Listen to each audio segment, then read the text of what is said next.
Dan bagi kami mungkin ya, karena pemerintahan sekarang itu masih ada hubungan emosional dengan Orde Baru kan ya Mas ya. Iya. Sehingga mungkin ini juga bagian dari romantisme ke masa itu. Bahwa di zaman Orde Baru dengan kendali kontrol dari Jakarta itu dengan sangat mudah itu mengarahkan semua instrumen termasuk pemerintah daerah itu kepada kepentingan politik pusat. Jangankan yang di luar Jawa gitu ya. Di Jakarta saja atau di Jabodetabek saja, pemerintah pusat itu bahkan tidak bisa melihat seperti apa konteks kebutuhannya kan gitu ya. Ya. Kalau ada aparatur atau ASN atau pejabat yang bermasalah, bagaimana mungkin gitu ya, dia bisa mengendalikan, mengontrol dari Sabang sampai Merauke gitu Mas. Kemudian yang kedua, dari diskusi kami dengan beberapa kepala daerah juga, mereka ketakutan kalau misalnya itu di bawah pemerintah pusat, mereka itu tidak bisa mengendalikan gitu Mas. ASN itu karena ASN berpikir bahwa yang melakukan mutasi promosi demosi itu ya presiden.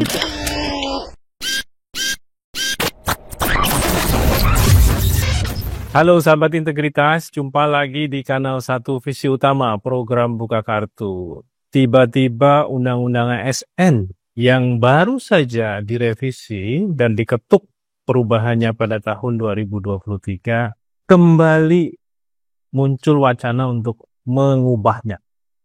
Siapa yang mengusulkan? Apa konsekuensinya apabila kemudian undang-undang itu masuk di dalam prioritas legislasi nasional 2025? Apa arahnya? Dan apakah dugaan mengenai upaya mempolitisasi ASN di Indonesia untuk kepentingan pemilu 2029 itu juga merupakan salah satu hal yang menjadi motif dari rencana revisi Undang-Undang ASN. Kita akan membahasnya dengan Bung Arman Suparman. Beliau adalah Direktur Eksekutif dari Komite Pemantauan Pelaksanaan Otonomi Daerah atau KPPOD.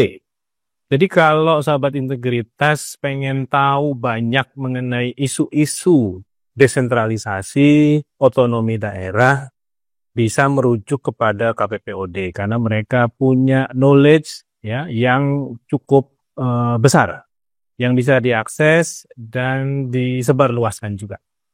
Nah, kita sapa dulu Bung Arman. Bung Arman, apa kabar? Kabar baik, Mas Adnan. Bung Arman, makasih nih makasih sudah join lagi di kanal kita. Siap. Ini beberapa hari lalu ramai soal dugaan politisasi ASN. Ini kasihan sekali ASN kita ini. Ditarik ke kanan, ditarik ke kiri. Dan nggak selesai-selesai. Kita dulu mendorong supaya ASN itu profesional. Betul. Ya, merit system berlaku bagi mereka. Sehingga akan memperbaiki secara signifikan kualitas pembangunan, pelayanan publik, dan lain-lain. Tapi dalam konteks makropolitik kita memang ASN itu nggak bisa dilepaskan dari kuasa politik ya, yang mengontrol mereka gitu. Akan tetapi kalau ini terus dibiarkan, ya kualitas bangsa ini juga akan terus tidak terjamin ya. Karena ini menyangkut juga soal output pembangunan ya, karena birokrasi merupakan salah satu tombak utamanya. Nah, Bung Arman, cerita soal wacana revisi Undang-Undang ASN kan baru direvisi, ya. Bahkan koalisi masyarakat sipil juga sebenarnya memprotes revisi itu, mengingat salah satu instrumen pentingnya di dalam Undang-Undang ASN yang lama dihapus oleh Pak Jokowi, yaitu Komite KASN ya, Komisi Aparatur Sipil Negara. Ini dulu fungsinya sangat efektif, banyak yang nggak berani ngotak-ngatik sekda gitu ya, nggak bisa dengan mudah mencopot kepala dinas, menggantinya dengan tim sukses dan lain-lain. Itu hilang gitu ya, dan sekarang mau direvisi lagi. Nah, kita bingung, masyarakat tentu juga menjadi perlu tahu gitu ya. Bagaimana sih ceritanya sehingga kemudian muncul isu bahwa Undang-Undang ASN akan direvisi kembali? Ya, Mas Adnan, melihat dinamika beberapa minggu terakhir ya, terutama terkait dengan wacana revisi ASN, Ya, kami melihat tampaknya pemerintahan Prabowo Gibran ini konsisten gitu ya dengan komitmen melanjutkan apa yang telah dilakukan oleh pemerintah sebelumnya gitu ya. Konsisten melanjutkan legasi buruk dalam manajemen ASN oleh Presiden Jokowi gitu ya. Nah, kenapa kami mengatakan demikian? Karena kalau kita balik lagi ke era sebelum atau menjelang revisi Undang-Undang 5 2014 terkait ASN gitu ya. Salah satu yang menjadi catatan penting dari masyarakat sipil waktu itu adalah soal penghapusan Komisi Aparatur Sipil Negara gitu ya. Yang kalau kita lihat dalam proses pembahasannya kan maju mundur juga waktu itu ya. Kadang ada bulan atau minggu di mana KSN itu masih ada di dalam draft revisi itu, kadang hilang, nah tiba-tiba terakhir gitu ya, muncul di dalam Undang-Undang 20 tahun 2023 gitu ya. Sehingga bagi kami waktu itu mengatakan bahwa ini satu legasi buruk dari Presiden Jokowi karena menghilangkan satu komponen penting strategis dalam menjaga agar ASN itu yang dilihat sebagai pelaksana kebijakan publik, pelayanan publik gitu ya, kemudian sebagai perekat bangsa itu menjadi hilang gitu dengan dihapusnya KSN itu gitu ya. Sehingga pasca pengundangan Undang-Undang 20 tahun 2023 itu masyarakat sipil gitu ya coba melakukan gugatan kepada MK Judicial Review untuk coba mengalihkan lagi KSN itu dalam manajemen ASN kita, baik di level nasional maupun di level daerah. Tetapi masih dalam proses itu, tiba-tiba sekarang gitu ya, kita dikejutkan lagi dengan upaya revisi terhadap Undang-Undang 20 itu. Dan salah satu yang muncul adalah soal melakukan sentralisasi manajemen ASN gitu ya, terutama pada tataran jabatan pimpinan tinggi JPT gitu ya di level daerah dikembalikan lagi ke nasional gitu ya. Yang dari kacamata kami kenapa ini tiba-tiba itu sebelumnya belum masuk di prolegnas gitu ya. Kemudian ketika kita melihat dinamika pembahasan di DPR ada beberapa anggota juga yang kaget ya. Artinya memang ada sesuatu dengan upaya merevisi undang-undang ASN ini yang itu sebetulnya kalau kita bandingkan dengan beberapa kebijakan lain yang direvisi begitu cepat, tampaknya ini memang menjadi habitus DPR kita ya, Mas Anhan. Dan eksekutif tentu saja ya. Iya, dengan eksekutif gitu ya. Kita lihat saja Undang-Undang Cipta Kerja, Undang-Undang Undang-Undang BKJ, yang sekarang gitu ya, Undang-Undang KPK, yang dalam hitungan bahkan tidak sampai setahun ada undang-undang yang sudah direvisi gitu ya. Nah, dengan Undang-Undang ASN sekarang gitu ya. Undang-undang IKN juga termasuk ya. Undang-undang IKN juga gitu ya. Belum 2 tahun gitu ya. Setahun berjalan tiba-tiba direvisi gitu ya. Yang menurut kami memang ini tampaknya memang perubahan beberapa kebijakan strategis itu tidak pada basis kebutuhan atau konteks kebutuhan gitu ya. Tetapi pada kepentingan-kepentingan tertentu saja gitu. Bung Arman. Ya. Kalau tadi dengar apa yang disampaikan Bung Arman terkait dengan wacana sentralisasi manajemen ASN di Indonesia, ini apakah memang ada kaitannya dengan satu cara berpikir ya, atau paradigma atau mindset gitu ya, penguasa hari ini, bahwa mereka itu memang terpesona dengan Orde Baru. Ya, dan itu kan sebenarnya jejak-jejaknya sudah mulai dimunculkan. Ada revisi Undang-Undang TNI gitu ya, perluasan peran TNI dan lain-lain. Kemudian juga yang terbaru militerisme yang kemudian juga mulai diterapkan. Terutama untuk mendidik anak-anak yang dikategorikan nakal gitu ya, mereka dikirim ke barak militer. Dan yang terbaru juga adalah wacana pembentukan Kodam ya di berbagai tempat. Nah, Orde Baru waktu itu juga memiliki karakteristik mereka mengontrol secara penuh birokrasi. Makanya disebut sebagai apa? ABG dulu ya. ABG itu aliansi birokrasi militer gitu ya, ABRI dan Golkar ya waktu itu ya. Jadi disebut ABG. Nah, apakah sebenarnya arahnya ke sana atau ada strategi lain atau motivasi lain atau kepentingan lain yang kemudian menempatkan Undang-Undang ASN 2023 ini kembali dimasukkan sebagai bagian dari revisi dalam Prolegnas 2025? Iya, sebetulnya masalah kalau kita balik ke 5-6 tahun terakhir ya, upaya untuk mengembalikan kewenangan daerah ke pusat itu mulai terlihat kan dalam beberapa undang-undang strategis gitu ya. Undang-undang Cipta Kerja gitu ya, kemudian undang-undang Minerba, kemudian ada juga yang terkait dengan hubungan keuangan pusat dan daerah, Mas Adnan, undang-undang hubungan keuangan pusat dan daerah ya, HKPD, yang aroma resentralisasinya itu sangat kental ya. Bahkan sekarang kalau mau jujur, kalau kita tanya ke teman-teman di pemerintah daerah, mereka itu sebetulnya tidak punya ruang sedikit pun untuk mengalokasikan anggaran sesuai dengan apa yang menjadi kebutuhan daerah gitu. Karena mandatory spending-nya itu bisa melebihi 100%, Mas. Ya. Iya. Dan mandatory spending itu ditetapkan oleh pemerintah pusat. Oleh pemerintah pusat. Jadi pos-pos belanja itu sudah ditentukan peruntukannya gitu ya.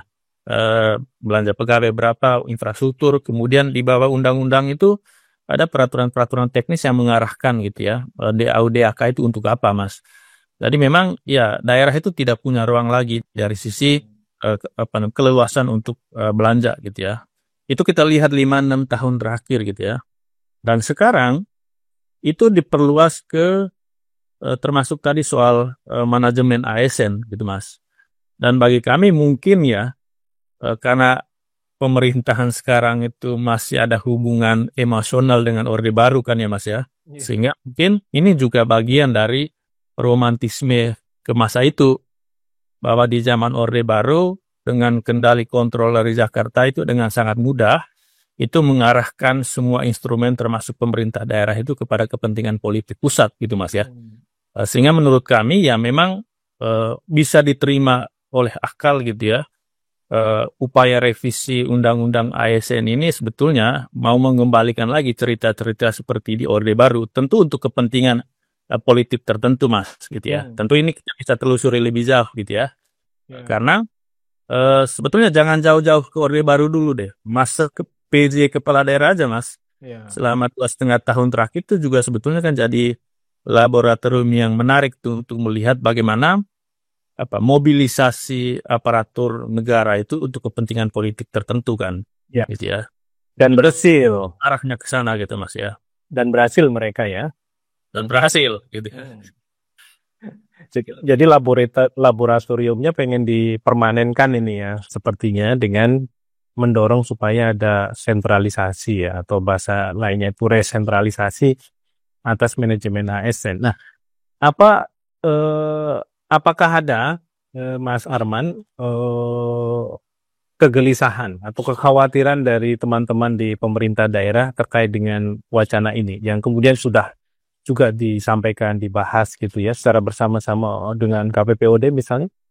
Ya, Mas, sebetulnya kalau dengan kita kan teman-teman pemerintah daerah itu terutama kepala daerah menyampaikan dalam diskusi informal ya. Dan mereka itu sangat kencang menyampaikan keresahan terkait dengan ini. Tetapi kita juga maklumi, mereka itu tidak muncul dalam kapasitas sebagai kepala daerah. Yang muncul itu adalah asosiasinya, Mas Adnan. Ya. Misalnya dalam beberapa minggu ini, seminggu terakhir, ada dari Asosiasi Pemerintah Provinsi sudah menyampaikan, gitu ya. Kemudian juga dari APKASI, Asosiasi Pemerintah Kabupaten gitu ya, yang menyampaikan mereka menolak dengan tegas upaya resentralisasi manajemen ASN ini. Karena memang kalau kita melihat tujuan dari otonomi daerah ini kan, Mas Adnan, ya Mas Adnan sebagai pejuang reformasi dulu ya, itu untuk efektivitas penyelenggaraan pemerintahan daerah termasuk di dalamnya itu soal bagaimana manajemen ASN daerah itu benar-benar bertujuan untuk efektivitas itu gitu ya. Sehingga semua hal terkait pembangunan daerah, dalam hal ini mesin birokrasinya, itu disesuaikan dengan konteks kebutuhan setempat gitu ya. Bisa dibayangkan ke depan gitu ya, ketika itu nanti dikendalikan oleh pemerintah pusat, jangankan yang di luar Jawa gitu ya, di Jakarta saja atau di Jabodetabek saja, pemerintah pusat itu bahkan tidak bisa melihat seperti apa konteks kebutuhannya kan gitu ya. Ya. Kalau ada aparatur atau ASN atau pejabat yang bermasalah, bagaimana mungkin gitu ya, dia bisa mengendalikan, mengontrol dari Sabang sampai Merauke gitu Mas. Kemudian yang kedua, dari diskusi kami dengan beberapa kepala daerah juga, mereka ketakutan kalau misalnya itu di bawah pemerintah pusat, mereka itu tidak bisa mengendalikan gitu Mas. ASN itu karena ASN berpikir bahwa yang melakukan mutasi promosi demosi itu ya presiden atau Kemenpan RB atau Kementerian Dalam Negeri kepala daerahnya gitu. Ya, ya. Nah, Mas Arman, ini yang terakhir ya, soal konsekuensi apabila sentralisasi ini diwujudkan. Kan tadi satu hal yang menarik, kembalinya aroma politisasi ya. Ya, bentuk-bentuk yang mungkin bisa dibayangkan ke depan seperti apa, Mas? Jika sentralisasi ini kemudian terwujud, karena kita tahu kadang-kadang ambisi pemerintah hari ini itu kan juga gampang diwujudkan ya. Apapun itu tujuannya, alasannya, caranya itu kan seperti sulap ya, simsalabim jadi gitu. Itu apa resiko-resiko ke depan yang kemudian akan terjadi dan dihadapi oleh kita ya sebagai bangsa? Pertama, karena ini nuansanya politik gitu ya, menurut kami ya ini hanya memindahkan politisasi birokrasi dari daerah ke pusat gitu Mas, gitu ya.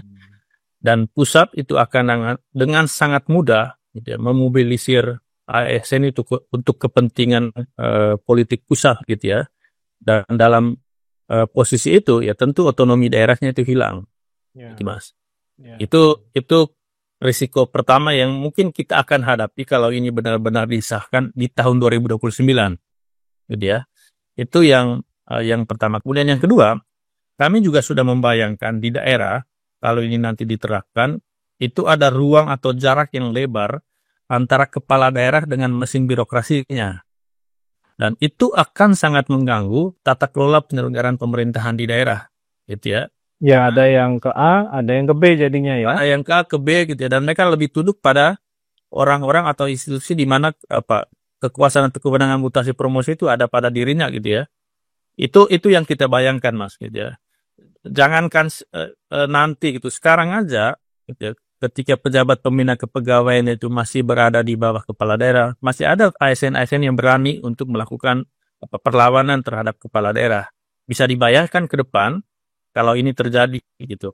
Itu akan sangat mengganggu kinerja pelayanan publik di daerah dan yang jadi korban adalah masyarakatnya gitu Mas. Gitu ya. Kemudian yang ketiga menurut kami itu yang paling penting ya, otonomi daerahnya hilang gitu ya. Dan apa yang menjadi agenda reformasi untuk penguatan demokratisasi lokal, efektivitas dan efisiensi pelayanan publik itu tentu akan tidak terjadi di daerah gitu Mas. Ya, iya, iya. Iya, sebenarnya fenomena ini kan juga bisa kita lihat dari misalnya wacana pembentukan koperasi merah putih ya pada level desa. Kalau kita ngomong soal otonomi desa itu kan sebenarnya itu wewenangnya desa untuk mengatur sendiri gitu ya. Apalagi koperasi itu kan bukan entitas yang dibangun oleh negara atau dibentuk oleh negara. Tapi ya itu sukarela dari membership gitu ya, kesadaran dari anggota yang ingin membentuk dan kemudian menjadikannya sebagai unit usaha bersama. Itu memang apalagi kalau bicara ke desa Mas, itu lebih ngeri lagi sebetulnya gitu ya. Dana desa itu ya kalau kita pakai bahasa mandatory spending tadi itu juga lebih besar gitu. Sudah diarahkan oleh Kementerian Desa dan Kementerian Keuangan penggunaan dana desa itu seperti apa. Bahkan ke depan dengan munculnya Koperasi Merah Putih ini itu diarahkan juga untuk mensupport Koperasi Merah Putih. Padahal di sisi yang lain kan ada BUMDes Mas. Nah, betul, gitu ya. Betul. Dan kalau kita lihat cara kerja Koperasi Merah Putih ini kan mirip-mirip juga dengan BUMDes ini. Ya. Dan sekali lagi, benar kata Mas Adnan tadi, ya Koperasi Merah Putih ini kan mirip-mirip KUD zaman Orde Baru Mas. Iya, benar. Jadi ya memang sepertinya itu kita ditarik lagi ke masa-masa itu gitu ya. Iya, dengan merek yang berbeda ya. Dengan merek dan baju atau warna yang berbeda mungkin Mas. Jadi ada. Iya. Oke, Bung Arman, ini terima kasih insight-nya, sangat menarik. Pelan, sedikit gitu ya, sedikit demi sedikit kita bisa melihat berbagai puzzle gitu ya, yang kemudian bisa memberikan gambaran yang lebih utuh bahwa semangat penguasa ingin mengembalikan berbagai instrumen ya, perangkat, struktur pemerintahan hari ini ke era sebelumnya, yaitu era Orde Baru, semakin tampak gitu ya, semakin terlihat, dan ini tentu saja adalah satu alert, sesuatu hal yang harus kita waspadai karena kita sudah berdarah-darah untuk membangun negeri ini, menegakkan pilar reformasi, dan hasilnya salah satunya tentu adalah kebijakan otonomi daerah ya yang lahir pada era 99 2000, yang ini memberikan manfaat luar biasa bagi masyarakat secara umum ya. Kita bisa melihat banyak kepala daerah juga yang bagus-bagus. Ya. Terlepas dari korupsi yang juga banyak terjadi di daerah gitu ya, kan, tetapi bagaimanapun ini adalah tantangan yang harus kita bereskan secara bersama-sama, tapi tidak kemudian justru menarik semua kembali ke pemerintah pusat yang kita khawatir motivasinya adalah motivasi politik, alih-alih motivasi membangun republik ini menjadi republik yang kuat dan punya daya saing global gitu ya. Karena ini yang sekarang kita hadapi. Bung Arman, sekali lagi terima kasih. Demikian sahabat integritas, bincang kita dengan Bung Arman, Direktur Eksekutif KPPOD. Ini sepertinya tahun terakhir ya, Bung Arman ya? Betul Mas. Kapan pemilihan lagi? Kita menunggu arahan pengurus ini Mas. Oke, siap. Jika masih bisa diberikan amanah, tentu akan lebih baik ya buat teman-teman masyarakat sipil bisa terus berjalan bersama dengan KPPOD di bawah kepemimpinan Bung Arman. Sahabat integritas, demikian bincang kita dengan Bung Arman. Kita ketemu lagi di lain waktu. Sampai jumpa.